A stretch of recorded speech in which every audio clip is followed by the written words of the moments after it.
ለአሁኑ ያሰባሰብናቸውን መረጃዎች ከዚህ እንደሚከተለው ወደ እናንተ ማድረስ ጀመርን። ዋና ዋናዎቹን በቅድሚያም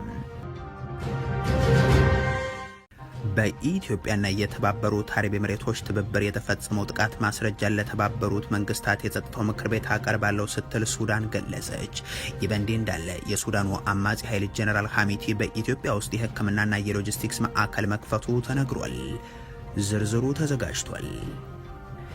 የብልጽግናው አገዛዝ የሀገሪቱን የብድር ዕዳ ወደ 8 ትሪሊዮን ብር አካባቢ ደርሷል ሲል አሳወቅም። የመንግስት የግማሽ ዓመት የብድር ወለድ ክፍያም ካለፈው ዓመት ጋር ሲነጻጸር በ250% ማሻቀቡ ታውቋል። እንመለከተዋለን። የኦነግ ፕሬዝዳንት ዳውድ ኢብሳ ከብልጽግናው የምርጫ ድግስ ራሳቸውን አገለሉ። ይህ ውሳኔ የተላለፈው በቀጠለው ጦርነት ሳቢያ ነው ተብሏል። ተጨማሪ አለን። ተቋሙ የትራምፕ አስተዳደር በኤርትራ ላይ የተጣለው ማዕቀብ እንዳይነሳ ጠየቀም። ጀነራል ፊሊጶስ ወልደ ዮሐንስን ጨምሮ በሻዕቢያ ከፍተኛ አመራሮች ላይ ተጥሎ የቆየው ማዕቀብ ጉዳይም መነጋገሪያ ሆኗል። ሌላኛው መረጃችን ነው። ኢራን የአሜሪካን የድርድር ነጥቦች እየገመገምኩ ነው ስትል አሳወቀች። ቀይ መስመሮቿንም ገልጻለች። የተወደዳችሁ ይላችሁ ሰናይ ቆይታ ይሆንላችሁ። በኢትዮጵያና የተባበሩት አረብ ኤሚሬቶች ትብብር የተፈጸመው ጥቃት ማስረጃን ለተባበሩት መንግስታት የጸጥታው ምክር ቤት እንደምታቀርብ ሱዳን ገለጸች። ይህ በእንዲህ እንዳለ የሱዳኑ አማጺ ኃይል ጀነራል ሐሚቲ በኢትዮጵያ ውስጥ የሕክምና የሎጂስቲክስ ማዕከል መክፈቱ ተነግሯል። የኢትዮጵያ ሉዓላዊ ግዛት ለሱዳን ከሰጠ በኋላ የሱዳን ሰራዊት ደግሞ በኤሚሬትስ ትዕዛዝ እየተዋጋ ያለው የአብይ አህመድ አገዛዝ የኢትዮጵያ ሉዓላዊ ግዛት ለዚሁ ተግባር እንዲውልም አድርጎታል። ላለፉት በርካታ ወራት ኢትዮ ፎረም ባሰራጫቸው ዘገባዎችም ብልጽግና የመሐመድ ቢን ዛይድን ተልእኮ ይዞ ኢትዮጵያን ከጎረቤቶቿ ጋር ለማጋጨት እየተንቀሳቀሰ ስለመሆኑ መግለጹ አይዘነጋም። ይህ የሀገር ጥቅምና ደህንነትን አሳልፎ ከመስጠት ባለፈም ለውጭ አካላት የመላላክ ተግባር የኢትዮጵያ ህዳሴ ግድብንም አደጋ ውስጥ የሚከት ተግባር ስለመሆኑም እንደዚሁ። አሁን ዓለም አቀፋዊ ጉዳይ ደግሞ የሱዳን ጦር የአብይ አህመድ አገዛዝና ላኪው የአቡዳቢ መንግስት ከኢትዮጵያ ባህር ዳር በሚልኳቸው ድሮኖች በካርቱም ድብደባ ተፈጸመብኝ የሚለው ሆኗል። እንዲህ ያለው ጥቃት የሱዳንና የግብጽ ኃይሎች እንደ ባህር ዳር እና ሶሳ ያሉ ከተሞችን በአጻፋል እንዲያጠቁ የሚያደርግ የሚችል ተግባር ነው የሚሉ አስተያየት ሰጪዎች የተተኮሰው ድሮን የተባበሩት አረብ ኤሚሬቶች ንብረት የሆነውና አኪንቺ የተሰኘው ድሮን ነውም ብለዋል። ይህንን ድሮን ራሳቸው አረቦቹ ኦፕሬት ያደርጉታል የሚሉት አንድ የደህንነት ምንጭ የ24 ሰዓት አየር ላይ መቆየት የሚችል ድሮን ባለፉት ቀናት 12 ሚሳኤሎችን በሱዳን ውስጥ መተኮሱንም ገልጿል። በሱዳን የእርስ በርስ ጦርነት ላይ የብልጽግናው አገዛዝ ዓለም አቀፋዊ እውቅና ካለው መንግስት ተቃራኒ ሆኖ ውጊያውን ሲቀላቀል ለአማጺ ኃይሉ ደግሞ ወታደራዊ ጦር ሰፈርና ማሰልጠኛ በመክፈት ጭምር ነው። አሁን የተሰማው ዜና ደግሞ የአማጺ ኃይሉ ታጣቂዎች የሚታከሙበት ክሊኒክና ወታደራዊ ሎጂስቲክስ ማዕከል በኢትዮጵያ ውስጥ እንዲከፈት መደረጉን የሚጠቁም ነው። ይህ የሎጂስቲክስና የሕክምና ቤዝ ማኦ ኮሞ ልዩ ወረዳ ቶንጎ ቅሽማንዶ በተባለ ቦታ የተከፈተ ሲሆን ይህም የጀነራል ሐሚቲ ሐምዳን ዳጋሎ ጦር ከሱዳን ውጭ የከፈተው ሁለተኛው የሕክምናና የሎጂስቲክስ ቤዝ ሆኗል። ከዚህ በፊት በቻድ ውስጥ በኤሚሬቶች አማካኝነት የሕክምናና ሎጂስቲክስ ማዕከል ገንብቶ የነበረ ሲሆን አሁን ደግሞ የተባበሩት አረብ ኤሚሬቶች በቤንሻንጉል ጉሙዝ ክልል ውስጥ የሚገኘውን ማኦ ኮሞ ልዩ ወረዳ ለዚሁ ተግባር መርጠዋለች። ይህ በእንዲህ እንዳለ ሱዳን ከሰሞኑ የተፈጸመውን ጥቃት ማስረጃ ለጸጥታው ምክር ቤት እናቀርባለን ስትል አሳውቃለች። የውጭ ጉዳይ ሚኒስትሩ በተባበሩት መንግስታት ድርጅት በኤሚሬትስ ላይ ለተከፈተው ክስ ይህንን ጥቃት ማስረጃ አድርገን እናቀርባለን ስለማለታቸውም ራዲዮ ዳብንጋ ዘግቧል። የሱዳን ባህልና ቱሪዝም ሚኒስትሩ ካሊድ አልአሲር ደግሞም የካርቱም ዓለም አቀፍ አየር ማረፊያ ሰላማዊ የመሰረተ ልማት መሆኑን ገልጸው ከደህንነት ጋር የተገናኙት ቴክኒካል ጉዳዮች ካለቁ በኋላ አየር ማረፊያው መልሶ ስራ እንደሚጀምር አስረድቷል። በኤርፖርቱ ላይ ጉዳት ያልደረሰ ቢሆንም ብሎክ 5 በኩል ባለው መውጫ ግን አንድ ቤት ተመቶ 2 ወንድማማቾች ቆስሏል ሲሉም አሳውቀዋል። የብልጽግናው አገዛዝ የሀገሪቱ የብድር ዕዳ ወደ 8 ትሪሊዮን ብር አካባቢ መድረሱን አሳወቅም። የመንግስት የግማሽ ዓመት የብድር ወለድ ክፍያም ካለፈው ዓመት በ250 በመቶ ማሻቀቡ ተነግሯል። ከሰሞኑ ኢትዮጵያውያን የተቆለለባቸው የነዳጅ ዋጋ ጭማሪ አጀንዳ መሆን አቁሟል። የሀገሪቱ ዜጎች 28 ቢሊዮን ብር ተዘረፉ የሚለው ጉዳይ ማስደንገጡ ቀርቷል። ሀገሩን የጦርነት የቀውስና ለመረጋጋት አድርገው የቀጠሉት ብልጽግናዎች በእንዲህ ያለ ቀውስ ውስጥ መሰረታዊ ጥያቄዎች እንዳይነሱ እያደረጉ ስለመሆናቸው ለመገመት አያዳግትም። የብልጽግናው ፕሬዝዳንት ባለፉት ዓመታት ደጋግመው ሲናገሩ ከሚሰሙ ጉዳዮች አንዱ ያለፈው ስርዓት የተበደረውን የውጭ ብድር ስከፍል ኖርኩ የሚለው ይገኝበታል። ባለፉት 5 ዓመታት ኢትዮጵያ 1 ብር ኮመርሻል ሎን ሳትወስድ 9.9 ቢሊዮን ዶላር ከፍላለች። 9.9 ቢሊዮን ዶላር በ5 ዓመት ውስጥ። ያ የተከማቸውን የዕዳ ስብራት ለትውልድ ማሸጋገር የለብንም በሚል መርህ የነበረን ዕዳ እየከፈል ተጨማሪ ሳንበደር ነው ይህ ሁሉ ተአምር የሰራ ነው። 9 ቢሊዮን ዶላር ባንከፍል ስንት ፕሮጀክት ልንሰራበት እንደምንችል እናንተ አስቡ። መክፈላችን ብቻ ግን አይደለም። 1 ብር ኮመርሻል ሎን አልወሰንም። የሰሩት ተአምር ምኑ ነው የሚለው ጥያቄ እንዳለ ሆኖ በእርግጥ ከፈልኩት የሚሉት ገንዘብስ የሀገሪቱ ሀብት አይደለም ወይ የሚለው ግን ሌላ መሰረታዊ ጥያቄ ነው። እሳቸው ብድር ሳንወስድ እየከፈል ተአምር ሰራን ቢሉም ቅሉ እውነታው ግን ሀገሪቱ ከፍተኛ ብድር ውስጥ መግባቷን የሚያረጋግጥ ነው። የሆኖ ሆኖ ከሰሞኑ ሚኒስትራቸው አህመድ ሺዴ በፓርላማ ባቀረቡት ሪፖርት ደግሞ ያለብን ዕዳ 52.8 ቢሊዮን ዶላር በወቅቱ የባንኮች ምንዛሬ ቢሰላ እንኳን ወደ 8 ትሪሊዮን ብር አካባቢ ደርሷል ብለዋል። ከዚህ ውስጥ እነ አይኤምኤፍን ጨምሮ የተበደረው የውጭ ብድር ቀዳሚነቱን የሚወስድ ሲሆን 33.5 ቢሊዮን ዶላርን ተሻግሯል። ቀሪው ደግሞ የሀገር ውስጥ ብድር ነው። የብልጽግናው መንግስት በ6 ወራት ውስጥ ብቻ የሀገር ውስጥ ዕዳው 126 ቢሊዮን ብር በላይም ሆኗል። የ6 ወራት የሀገር ውስጥ የወለድ ክፍያም ካለፈው ዓመት በ250% ታሻግቧል። ገንዘብ በብዛት እያተሙ ማሰራጨት የተለመደ ነበር የሚሉት ባለሙያዎች መንግስት የግምጃ ቤት ሰነድ ሲሸጥ የሚከፍለው ወለድ እስከ 2 በመቶ ብቻ ነበር በማለትም ያስታውሳሉ። የብልጽግናው መንግስት የበጀት ጉድለቱን ለመሙላት ከብሔራዊ ባንክ መበደር ቢያቁምም የዕዳ ክፍያ ወጪ እንዲጨምር ማድረጉና የጥሬ ገንዘብ እጥረት እያስከተለ ስለመሆኑም ያስረዳሉ። አሁን የወለድ ክፍያ መጠኑ እየናረ መሄዱ መንገድ፣ ትምህርት ቤት፣ የጤና ኬላና ሆስፒታል የመሳሰሉ መሰረተ ልማቶች ሊሰራበት የሚገባ ገንዘብ ለወለድ ክፍያ ሲውል እንዴት ፓርላማው በዝምታ ይመለከተዋል? በማለትም ባለሙያዎቹ ይጠይቃሉ። በእርግጥም የፓርላማ አባላቱ ይህንን ጥያቄ ቢያነሱ የሚጠብቃቸው ምላሽ 10 ቢሊዮን ዶላርን መድቤ እዋጋለሁ የሚል እንደሚሆን ታይቷል። የኦነግ ፕሬዚደንት ዳውድ ኢብሳ ከብልጽግናው የምርጫ ድግስ ራሳቸውን አገለሉ። ይህ ውሳኔ የተላለፈው በቀጠለው ጦርነት ሳቢያ ነውም ተብሏል። አገዛዙ ከ5 ዓመታት በፊት በኦሮሚያ ክልል ያደረገውን ምርጫ እንደ ጀዋር መሐመድ፣ በቀለ ገርባ ያሉ ፖለቲከኞችን አስሮ ኦነግና ኦፌኮንም ከውድድሩ እንዲወጡ አድርጎ ራሱን ከራሱ ጋር አወዳድሮ እንደነበር ይታወሳል። በዚህ ዓመት ደግሞ ከ5 ዓመታት በፊት ከነበረውን በባሰ ቀውስ ውስጥ በምትገኘው ኢትዮጵያ መሳሪያ ደግኖ ቢሆን ምርጫ እንደሚያደርግ ይገልጻል። በዚህ ድግሱ ፈቅደው ሊያጅቡት የሚሳተፉ ፓርቲዎችን አስቀድሞ የተወሰኑ የፓርላማ መቀመጫዎችን የደለደለ ሲሆን ኦነግና ኦፌኮ ደግሞ በሁለት ተከታታይ ዙር በሚደረግ ምርጫ አለመሳተፋቸው ከፓርቲነት የሚሰርዛቸው መሆኑን ተከትሎ በተወሰኑ ስፍራዎች እንደሚሳተፉ ማሳወቃቸውም አይዘነጋም። አሁን ደግሞ የኦሮሞ ነጻነት ግንባር ፕሬዚደንት የሆኑት አቶ ዳውድ ኢብሳም በኦሮሚያ ክልል በቀጠለው ጦርነት ሳቢያ በምርጫው በእጩነት እንደማይወዳደሩ ድርጅቱ ገልጿል። አቶ ዳውድ የሚወዳደሩበት ሆሮ ጉድሩ ወለጋ አካባቢ ያለው የጸጥታ ስጋት ለውሳኔ ዋነኛ ምክንያትም ሆኗል።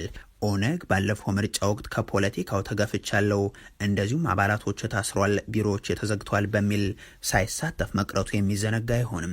ዘንድሮ ወደ ምርጫው የተመለሰው ግን የፖለቲካ ምህዳሩ ስለተሻሻለ ሳይሆን ቢያንስ በአዲስ አበባ የነበረው አንድ ቢሮ መከፈት በመቻሉና ከምርጫ ቦርድ ጋር ለመገናኘት ጠባብ መንገድ ስለተፈጠረለት ለመሳተፍ መወሰኑንም እንዲሁ።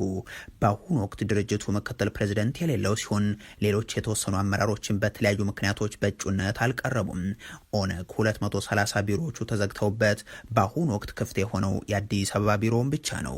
እንዲያም ሆኖ በአማራ ክልል ከሚሴም፣ ቤንሻንጉል ጉሙዝ ክልል፣ አዲስ አበባ፣ ኦሮሚያና ሀረሪ ክልሎች ላይ የተወሰኑ እጩዎችን ማስመዝገቡን ይገልጻል። በኢትዮጵያ ጦርነት እየተካሄደ ተቀባይነት ያለው ምርጫ ማካሄድ እንደማይቻል የሚገልጹት የድርጅቱ ከፍተኛ አመራር አቶ አለማየሁ ዲሮም ለኦነግ ለመንቀሳቀስ ችግር እየሆነበት ያለው ራሱ መንግስት የፈጠረው ጣጣ ነው ሲሉም ይገልጻሉ። በአካል የሆነ ቦታ ተገኝቶ ቅስቀሳ የሚባል ነገር የሌለበት ምርጫም በሚዲያ ብቻ የተገደበ ቅስቀሳ ነው እየመጣ ያለው በሚል ስለማመልከታቸውም የኢትዮጵያ ኢንሳይደር ዘገባ ያሳያል። የኦፌኮ ሊቀመንበር ፕሮፌሰር መረራ ጉዲና ከምርጫ በፊት ሌሎች ቀዳሚ መሰረታዊ ጉዳዮችን ጠይቀን አልተሳካም ሲሉ ገልጸው በእኛ በኩል ከዚህ በፊት በነበረው ምርጫ ስላልተሳተፍን ላለመሰረት ስንል ብቻ በአዲስ አበባና አካባቢው በጥቂት ስፍራዎች ላይ ብቻ እንታደማለን። ከዛ ውጭ ግን ይህ ምርጫ ሰላምን የማያመጣም መንግስት አምቦን ጨምሮ የማፊያ ቡድን እያንቀሳቀሰ አረንጓዴ ቦታ ነው የሚል ቀልድ የሚቀልድበት ሁኔታ ነው ያለው ብሏል። ከዚህ በፊት በነበሩ ምርጫዎች ቢያንስ ብሶት ማሰሚያዎች ነበሩ። ዛሬ እንኳን ነጻ ምርጫ ቅስቀሳ ማድረግ አትችልም ሲሉ አነጻጽረው ያቀረቡት በቅርቡ ነበር። ኢትዮጵያ ውስጥ ነጻና ፍትሃዊ ምርጫ አስቻይ ሁኔታ የለም። አሁን ለምሳሌ እኮ ድሮ እኔ እስከ ባህር ዳር ድረስ ሄጄ እስከ ደሴ ድረስ ሄጄ እስከ ማል ድረስ ሄጄ ሁሉ ይቀሰቅስ ነበር። ኦሮሚያ ደግሞ ከኬንያ ዳር እስከ ሙያሌ ድረስ እስከ ሶማሌ ዳር ወለጋን እዚህ መሀል ያለውን ብቻ ሳይሆን ሁሉ አዳርስ ነበር። በመቶ ሺዎች የሚቆጠሩ ሰዎችን ሰብስበን 5 መኪና 6 መኪና ሁሉ አሰማርተን በእነዚህ ሁሉ ስንንቀሳቀስና ስንቀሰቅስ ነበር። 5-6 ዓመት በፊት ጀምሮ አምቦ አካባቢ ለምሳሌ የምንቀሳቀስ አንድ የማፊያ ግሩፕ እንግዲህ በመንግስትም በሌሎቹም እጃቸው አለበት ተብሎ የሚወጣ መስደንጋጭ በአደባባይ ሰውን የሚገርፍ ሰውን እንትን የሚያደርግ ቴክኒካሊ የማፊያ ቡድን ሁሉ ተፈጥሮ በእንዲህ አይነት ሁኔታ ስላለ መንግስት አረንጓዴ ስላለ ምርጫ ቦርድ አረንጓዴ ስላለ አረንጓዴ የሚሆን ነገር ተቋሙ የዶናልድ ትራምፕ አስተዳደር በኤርትራ ላይ የተጣለው ማዕቀብ እንዳይነሳ ጠየቅም። ጀነራል ፊሊጶስ ወልደ ዮሐንስን ጨምሮ በሻዕቢያ ከፍተኛ አመራሮች ላይ ተጥሎ የቆየው ማዕቀብ ጉዳይ መነጋገሪያ ሆኗል። አሜሪካ በኤርትራ ላይ የጣለቻቸው ማዕቀቦችን ልታነሳ እንደሆነ የሚገልጽ የአሜሪካ መንግስታዊ ውስጣዊ ሰነድ መውጣቱ ይታወቃል። ይህ ማዕቀብ ደግሞ በሀገሪቱ ላይ ከተጣሉት ባሻገር በተለይም በትግራይ ጦርነት ወቅት ለተፈጸሙ ጥፋቶች በኤርትራ አመራሮች ላይ ተጥለው የነበሩት የጆ ባይደን አስተዳደር ማዕቀቦችን ማንሳትንም ሊያካትት እንደሚችል ተገምቷል። በፈረንጆቹ 2021 የአሜሪካ መንግስት ማዕቀብ የጣለው በ4 የኤርትራ ተቋማትና በኤርትራ ባለስልጣናት ላይም ነው። ባለስልጣናቱ የኤርትራ ብሔራዊ ደህንነት ኃላፊ የሆኑት ብርጋዴር ጀነራል አብርሃ ካሳና የህግዴፍ የምጣኔ ሀብት አማካሪ ሀጎስ ገብረ ህይወት ናቸው። የአሜሪካ ግምጃ ቤት በጽሁፉ ላይ የኤርትራ ኃይሎች በጦርነት ውስጥ በኢትዮጵያ በጭፍጨፋ በዘረፋና በወሲባዊ ጥቃቶች ተጠያቂ ናቸው ይላል። የኤርትራ መከላከያ ኃይል ላይ ማዕቀብ የተጣለው ደግሞ ከዝርፊያ፣ ከወሲባዊ ጥቃት፣ ከንጹሐን ግድያና ሰብአዊ እርዳታን ከማስተጓጎል ጋር በተያዙ ክሶች መሆኑም ተመላክቷል። ፕሬዚደንት ኢሳያስ አፈወርቂ የሚመሩት የኤርትራ ብቸኛ ፓርቲ የሆነው ገዢው ፓርቲ ማዕቀብ የተጣለበትም በቀጥታ በመከላከያ ኃይሉ በሚያስተላልፋቸው ትዕዛዞች ምክንያት ስለመሆኑ በዚሁ ሰነድ ላይ ተጠቁሟል።